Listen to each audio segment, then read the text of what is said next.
अस्सलामुअलैकुम dear students, उम्मीद करता हूँ आप सब लोग ठीक होंगे। तो जैसा कि हमने पिछले वीडियो में स्टार्ट किया है AS20, तो आज हम लोग मेन AS20 की ओर बढ़ रहे हैं। और आज का हमारा लेक्चर जो है बहुत ही ज़्यादा इम्पोर्टेंट होने वाला है। आज हम लोग देखेंगे types of earning per share वगैरह, ये सारा चीज़ हम लोग देखने वाले हैं। तो चलिए वीडियो को शुरू करते हैं। तो AS20 में है अर्निंग पर शेयर।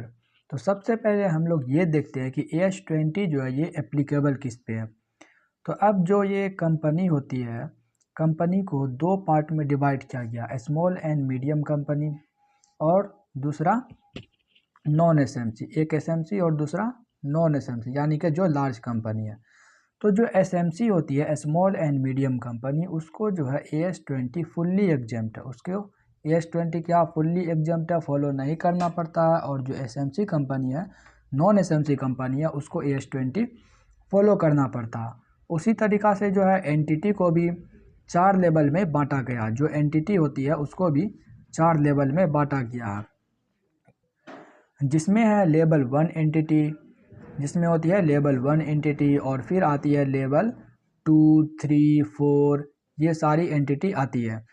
तो लेवल 1 एंटिटी जो है वो AS20 फॉलो करेगी, और लेवल 2, 3, 4 को क्या है, एग्जेम्प्ट है। ये SMC, non SMC, level 1, 2, 3, 4 entity क्या होता है, ये सारा एक अलग चैप्टर है। इसको मैंने एक बहुत ही अच्छे से चार्ट फॉर्म में बनाया है, और आने वाले वीडियो में आपको मैं बताऊंगा इसको बहुत ही अच्छे तरीके से। अब देखो भाई, EPS जो है, EPS होता है दो तरह का। EPS जो है कितने तरह का होता है, दो तरह का होता है। एक होता है बेसिक EPS, और दूसरा क्या होता है हमारा, डाइल्यूटेड EPS। एक क्या होता है बेसिक, और दूसरा क्या होता है डाइल्यूटेड EPS। तो ये जो बेसिक EPS है ना, ये जनरली पास्ट की बातें करता है। ये बेसिकली क्या करता है, पास्ट की बातें करता है। और जो हमारा डाइल्यूटेड EPS होता है, ये फ्यूचर की बात करता है। ये क्या फ्यूचरिस्टिक है, ये फ्यूचर की बातें करता है कि ऐसा हो सकता है। क्या बात करता है कि ऐसा हो सकता है, ऐसा हो सकता है। तो ये हमारा डाइल्यूटेड EPS जो है ना, ये क्या होता है, फ्यूचरिस्टिक होता है, फ्यूचरिस्टिक होता है। इसीलिए जो है ना, ये डाइल्यूटेड EPS थोड़ा बेहतरीन EPS है, थोड़ा क्या है, बेटर EPS है, क्योंकि ये फ्यूचरिस्टिक होता है, इसको प्रोडक्टिव भी होता है, और ये इंफॉर्मेटिव भी होता है, और ये इंफॉर्मेटिव भी होता है। AS20 क्या कहता है, एज पर AS20 ये कहता है कि statement of profit and loss के लास्ट में, statement of profit and loss के लास्ट में बेसिक और EPS दोनों रेशियो को डिस्क्लोज करो। बेसिक एंड EPS दोनों, बेसिक एंड डाइल्यूटेड EPS दोनों को डिस्क्लोज करो। बेसिक एंड डाइल्यूटेड दोनों EPS को क्या करो, डिस्क्लोज करो। इसीलिए हम लोग जो है दोनों रेशियो को निकालने के लिए सीखेंगे। और ये दोनों रेशियो में क्या क्या एडजस्टमेंट है, कैसे कौन कौन सा प्रॉब्लम आ सकता है, ये सारी प्रॉब्लम हम लोग जो है डील करने वाले हैं। तो सबसे पहले हम लोग डील करने वाले हैं बेसिक EPS को। जी, सबसे पहले हम लोग क्या डील करेंगे, बेसिक EPS को। तो आइए इसको हम बहुत ही अच्छे तरीके से समझने का कोशिश करते हैं। तो ये रहा हमारा statement of profit and loss, statement of profit and loss.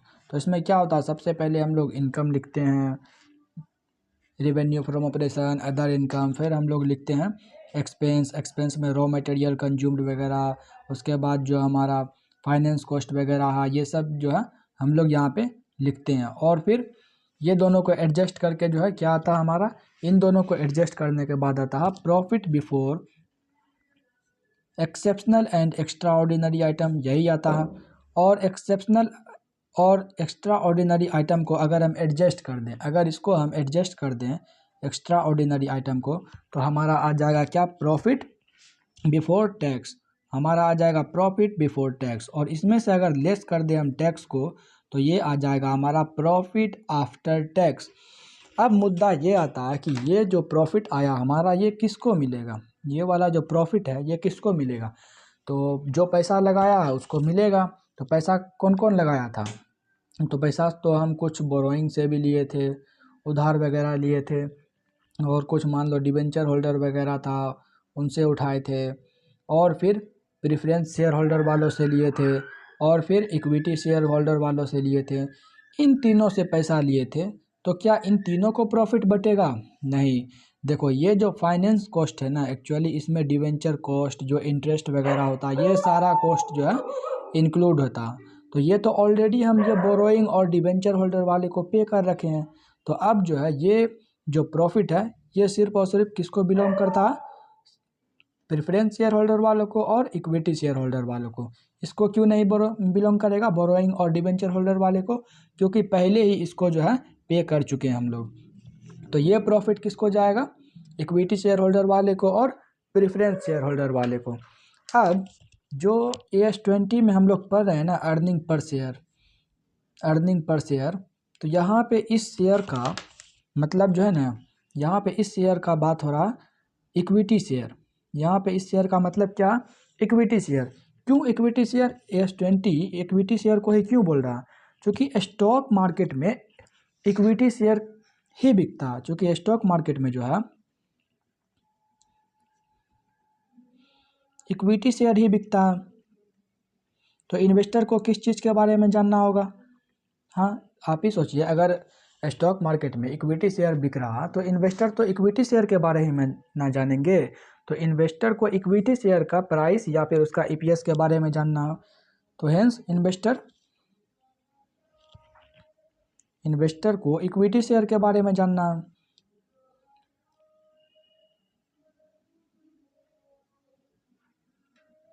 तो इन्वेस्टर तो बोलेंगे भाई हमको तो इक्विटी शेयर के बारे में बताओ, इक्विटी शेयर के EPS के बारे में बताओ। तो इसीलिए हम लोग क्या कैलकुलेट करते हैं? EPS किसका? इक्विटी शेयर का। तो अभी जो ये प्रॉफिट है ये प्रेफरेंस शेयर होल्डर वाले को भी जा रहा है, इक्विटी शेयर होल्डर वाले को भी जा रहा है। और जो हम लोग EPS निकालते हैं उसमें अर्निंग किसका लेंगे? सिर्फ और सिर्फ इक्विटी शेयर वाले का। क्यों? क्योंकि हमको इक्विटी शेयर वालों का ही लेना है, क्योंकि स्टॉक मार्केट पे इक्विटी शेयर का ही ट्रेड होता है। तो कैसे निकलेगा EPS for each equity share? हम लोग आपको निकाल के दिखाते हैं। तो अगर हम लोग देखें EPS for each equity share, अगर मैं ये कहूँ कि 100 रुपये के प्रॉफिट हुए हैं, 100 रुपये का क्या हुआ? प्रॉफिट। और ये प्रॉफिट जो है A और B दोनों में बंटना है। A को मिलेगा 40 रुपये और B को मिलेगा 60 रुपये। ये टोटल प्रॉफिट कितने का? 100 का, जिसमें से A और B दोनों को बंटना है। तो अगर मैं ये कहूँ कि सिर्फ और सिर्फ B का प्रॉफिट कितना, तो अगर हम इसमें से अगर A का प्रॉफिट माइनस कर दें तो जो बचेगा वो प्रॉफिट किसका होगा? B का होगा। तो उसी तरीक़ा से जो हमारा प्रॉफिट आफ्टर टैक्स निकला है वो किसका इक्विटी शेयर होल्डर वालों का भी है और प्रेफरेंस शेयर होल्डर वालों का भी है। और हमको सिर्फ और सिर्फ जानना है कि इक्विटी शेयर वालों का प्रॉफिट क्या है। तो वो जानने के लिए अगर हम प्रेफरेंस वालों का प्रॉफिट घटा दें, यानी कि उसका अगर डिविडेंड पे कर दें, प्रेफरेंस डिविडेंड दे दें, प्रेफरेंस शेयर वालों को तो डिविडेंड मिलेगा, कुछ फिक्स्ड परसेंटेज के हिसाब से मिलता है। तो हमारा क्या बच जाएगा? अब earning attributable to equity share holder. अब जो बचा प्रॉफिट वो किसका है? इक्विटी शेयर होल्डर वालों का। ये अर्निंग मतलब प्रॉफिट, ये किसके लिए बच गया? अब ये सिर्फ और सिर्फ इक्विटी शेयर वालों के लिए बच गया। तो मान लो अगर ₹1,00,000 बचा है इक्विटी शेयर होल्डर वालों के लिए, और अगर मान लो 20,000 इक्विटी शेयर है, ₹1,00,000 क्या है? Earning attributable to equity share holder, और टोटल शेयर कितना है? 20,000। तो ये हमारा ₹5 बेसिक अर्निंग पर शेयर नहीं निकल जाएगा? एक शेयर पे कितना अर्न किए? ₹5 अर्न किए। बेसिक अर्निंग पर शेयर कितना आ जाएगा हमारा? ₹5 आ जाएगा। तो चलिए इसको एक एग्जाम्पल की मदद से और बेहतरीन तरीक़ा से समझने का कोशिश करते हैं। तो आइए एक छोटे से एग्जाम्पल की मदद से और अच्छी तरीके से समझते हैं। तो A limited has following details: profit after tax 23-24 year 23-24 का कितना है profit after tax? 25 lakh. 25 lakh जो है प्रॉफिट आफ्टर टैक्स है। 6% preference share capital 30 lakh. 30 lakh preference share वालों का, और equity share capital 5 lakh share at the rate 10 each, यानी कि प्रॉफिट कितना का 25 लाख का। प्रेफरेंस शेयर कैपिटल कितना हमारा 30 लाख, इक्विटी शेयर कैपिटल कितना 50 लाख। तो बोल रहा कैलकुलेट करो बेसिक ईपीएस। तो चलिए हम लोग इसका सॉल्यूशन करते हैं। तो सबसे पहले बेसिक ईपीएस बराबर अर्निंग एट्रीब्यूटेबल टू, ये फॉर्मूला हमेशा लिखना है और एग्ज़ाम में भी लिखना है। ये फॉर्मूला एग्ज़ाम में भी लिखना है क्योंकि इसके भी मार्क्स मिलते हैं। Earning attributable to equity share holder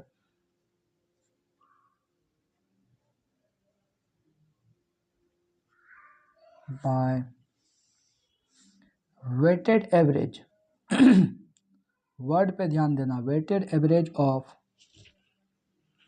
number of outstanding number of equity share. क्या है? Earning attributable to equity share holder by weighted average of outstanding number of equity share. तो इसमें क्या है ना, बेसिक ईपीएस में मेन हम लोग को ये जो न्यूमरेटर और डिनोमिनेटर है ना, इसी के एडजस्टमेंट को सीखना। इसी में कुछ ना कुछ गलती करके देगा इंस्टीट्यूट वाला और उसी को हम लोग को सुधार के सही से बनाना।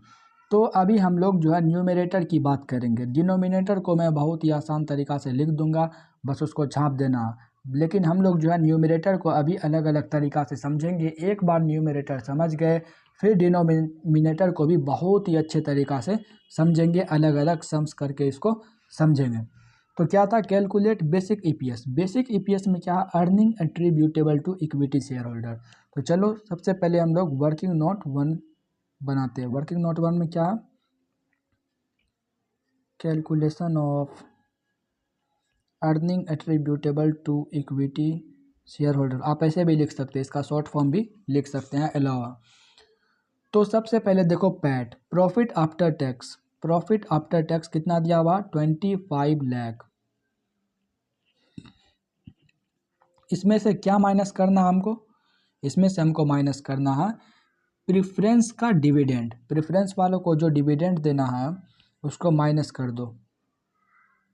तो क्या आ जाएगा उससे हमारा, तो देखो 6% प्रेफरेंस डिविडेंड, यानी कि 30 लाख का 6% जो है प्रेफरेंस डिविडेंड देना, यानी कि 1,80,000 रुपये जो है प्रेफरेंस डिविडेंड हम लोग को देने हैं। तो अब बाकी जो बच गया वो किसके लिए है, वो है इक्विटी शेयर वालों के लिए। बाकी का earning attributable to equity share holder किसके लिए है, इक्विटी शेयर होल्डर के लिए कितना है, 23,20,000, 23,20,000 रुपये जो है ये किसके लिए बच गया, ये बचा है इक्विटी शेयर होल्डर वालों के लिए।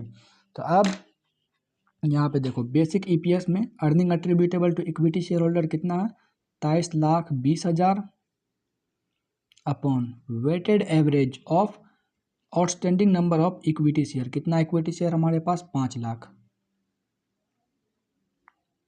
तो ये हमारा बेसिक अर्निंग पर शेयर आएगा 4.64। Basic earning per share 4.64। इसका मतलब हुआ कि एक इक्विटी शेयर पे कितना पैसा कमाया, 4.64 रुपया कमाया है, यानी कि रेट क्या अर्निंग का एक इक्विटी शेयर पे 4.64 है। तो ये था हमारा एक छोटा सा एग्जांपल। अब इसमें क्या है ना, और कुछ बातें हैं इसमें समझने के लिए। इसमें कुछ चर्चा ये करना है कि ये जो पैट है ना, ये हमेशा इंस्टीट्यूट ऐसा ही नहीं देगा। पैट में कुछ लोचा डालकर जो है दे सकता है। कोई पास्ट का एरर होगा, बोलेगा उसको रेक्टिफाई करो। कोई पास्ट का एरर हो सकता है, इसमें कोई पास्ट का एरर हो सकता है, तो उसको हम लोग सुधारेंगे। तो फिर ये प्रीफरेंस डिविडेंड, क्या ये हमेशा बटेगा, ऑलवेज डिडक्ट होगा पैट में से, क्या ये ऑलवेज डिडक्ट होगा, ये भी बात करेंगे। और फिर अगर कोई मान लो प्रेफरेंस डिविडेंड जो है 2 प्रकार का होता, जैसे क्यूमुलेटिव प्रेफरेंस डिविडेंड, उसका क्या होगा। उसके बाद ये फिर नॉन क्यूमुलेटिव प्रेफरेंस डिविडेंड, उसका क्या होगा। ये सारी बातें हम लोग जो है जानेंगे। और अगर कोई रिजर्व वगैरह है तो उसका क्या होगा, ये सारी बात जानेंगे। और ये जो हम बेसिकली यहाँ पे आउटस्टैंडिंग देख रहे हैं, इसमें भी बहुत सारा लोचा है। कोई फ्रेश इशू हो गया, कोई बायबैक हो गया, कोई राइट इशू का केस आ गया, बोनस इशू का केस आ गया। ये सारा चर्चा हम लोग करके चलेंगे। इसमें ईपीएस के जितने भी सम करेंगे उन सारे सम्स में हम लोग जो है ये सारा चीज़ चर्चा करेंगे कि प्रेफरेंस डिविडेंड जो है इसको क्या हमेशा डिडक्ट करना है, भले वो डिक्लेयर हुआ हो या ना हुआ हो, क्या हमेशा डिक्लेयर इसको डिविडेंड को डिडक्ट करेंगे, क्या क्यूमुलेटिव प्रेफरेंस डिविडेंड का क्या होगा, नॉन क्यूमुलेटिव का क्या होगा, ये सारा चर्चा हम लोग करेंगे। और AS20 इसकी बात करता है कि न्यूमरेटर और डिनोमिनेटर में क्या क्या चीज़ एडजस्ट होगा। तो ये था हमारा एक छोटा सा सवाल। चलिए देखते हैं दूसरा क्वेश्चन। तो आइए बढ़ते हैं अब अगले एग्जाम्पल की तरफ। इस एग्जाम्पल को करने से पहले मैं आप लोग को ये बता दूं कि जितना भी कॉपी पे मैं ये लिख रहा हूँ, जो भी थ्योरी वगैरह लिखा हूँ, जो भी चीज़, जो भी क्वेश्चन लिखा हूँ, उसको मैं अच्छे से स्कैन करके अपने इकोनॉमिक इलाइट्स क्लासेज पर, जो हमारा चैनल है Telegram channel economic elites classes का, उस पर अपलोड कर दूंगा। आप लोग आराम से वहाँ से भी देख सकते हैं। तो आइए देखते हैं ये question. A limited has following details: interest before earning before interest and taxes, यानी कि profit before interest and taxes दिया 20 लाख। मैंने कहा था ना पेट में पंगा करके देगा, तो यहाँ पे दिया है earning before interest and taxes कितने हैं 20 लैक्स, और टैक्स रेट बोला है 30%। कंपनी है 9% डिवेंचर ऑफ ₹10 लाख, 10 लाख का डिवेंचर है। 8% प्रेफरेंस शेयर कैपिटल है 20 लाख का। कंपनी का 2 लाख इक्विटी शेयर है ₹10 ईच का। तो बोल रहा है बेसिक ईपीएस कैलकुलेट करो। तो चलिए हम लोग कैलकुलेट करते हैं। बेसिक ईपीएस बराबर फॉर्मूला हमने आपको बताया, earning attributable to equity share holder upon weighted average of outstanding number of equity share. अब हम लोग वर्किंग नोट 1 देखेंगे। वर्किंग नोट 1 में क्या है, calculation of earning attributable to equity share holder, calculation of earning attributable to equity share holder. तो इसमें सबसे पहले हम लोग लिखते हैं earning before interest and taxes 20 lakh. तो इसमें से सबसे पहले हम लोग क्या देंगे, इंटरेस्ट जो है उसको पे करेंगे। सबसे पहले हम लोग क्या पे करते हैं, इंटरेस्ट। इंटरेस्ट कितना है 9% ऑफ 10 लाख। 9% ऑफ 10 लाख कितना होगा हमारा 90,000। ये हमने इंटरेस्ट पे किया। इंटरेस्ट पे किया तो क्या बना हमारा अर्निंग बिफोर टैक्स, या फिर जिसको कि प्रॉफिट बिफोर टैक्स भी बोला जा सकता है। तो ये हमारा आएगा 19,10,000, 19,10,000। ये हमारा अर्निंग बिफोर टैक्स था। अभी तक हमने टैक्स पे नहीं किया, तो इसमें पे कर दो टैक्स। टैक्स कितना लगेगा 30%। 30% लगेगा 19,10,000 का, ये होगा 5,73,000। तो ये हमारा इतना का टैक्स पे होगा। तो ये आ जाएगा अर्निंग आफ्टर टैक्स, या फिर प्रॉफिट आफ्टर टैक्स बोल दो, या फिर अर्निंग आफ्टर टैक्स बोल दो। ये आ गया हमारा 13,37,000। ये था हमारा अर्निंग आफ्टर टैक्स। अब ये हमारा प्रॉफिट आफ्टर टैक्स में से अगर हम प्रेफरेंस वालों को दे दें उनका डिविडेंड, प्रेफरेंस डिविडेंड दे दे, तो हमारा बच जाएगा earning attributable to equity share holder. Preference dividend कितना देना है 8%। 8% देना है 20 लाख का, 8% ऑफ 20 लाख। तो ये आया हमारा 1,60,000। तो ये 1,60,000 हम प्रेफरेंस वालों को दे दिए। तो ये आया हमारा earning attributable to equity share holder. तो earning attributable to equity share holder कितना है 11,77,000। 11,77,000। तो यहाँ पे हम लिख देंगे 11,77,000 by 2 lakh. Weighted average of outstanding number of equity share कितना है 2 लाख। तो हमारा यहाँ से बेसिक अर्निंग पर शेयर कितना आएगा 5.885। तो ये था हमारा एक छोटा सा एग्जाम्पल। हम लोग ढेर सारे ऐसे ऐसे एग्जाम्पल करेंगे, उसके बाद बुक के क्वेश्चन जो है हम लोग उठाने वाले हैं, ताकि हमारा बेस जो है क्लियर रहे। और जब हम लोग बुक्स के क्वेश्चन उठाएंगे तो देखना कितने मज़े से और कितना आराम से सारा क्वेश्चन बनने वाला है हम लोग से। तो आज के लेक्चर में हम यहीं तक रहने देते हैं और अगले लेक्चर में हम लोग देखेंगे ये जो प्रेफरेंस शेयर है इसका जो दो टाइप है, क्यूमुलेटिव और नॉन क्यूमुलेटिव, उसका क्या ट्रीटमेंट होने वाला है। अगला लेक्चर और भी ज़्यादा मज़ेदार होने वाला है। अगर आप लोगों ने अभी तक सब्सक्राइब नहीं किया है तो ज़रूर कर लो और अपने दोस्तों को भी ये वीडियो शेयर कर दो।